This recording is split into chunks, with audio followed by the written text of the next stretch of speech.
Sometimes you're going to get a problem where you have a whole number and you're taking away a mixed number.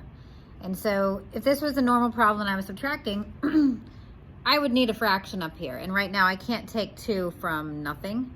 And so typically whenever we would subtract, let's say I had something like this, like, let's see, I would have to come over here and borrow, right? And then make this guy a 17. So that's kind of what we're doing. We're gonna come over to this whole number and we're gonna borrow. So I'm gonna come to my 3 and I'm gonna make him a 2. So I'm just taking that whole number away.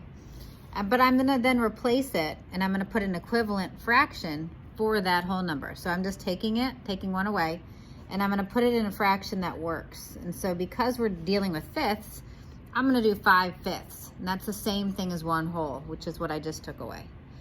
So now I can take 2 away from 5. Now this is a problem I can do. 5 take 2 away is 3. And then my 5 stays the same.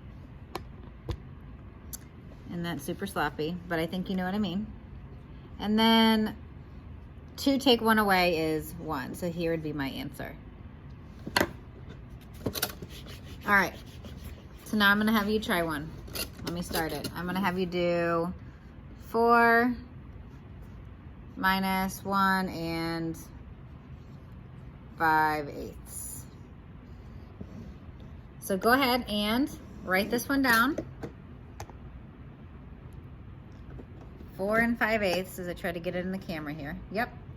All right, so right now I want you to pause the video, write it down, and then let's see if you can figure out what the solution would be.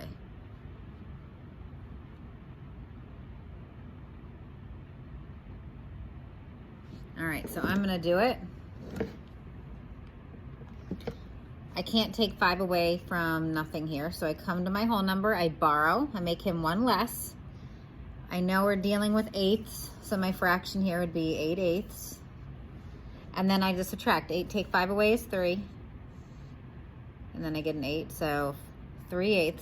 3 take 1 away is 2. So here's my answer. 2 and 3/8.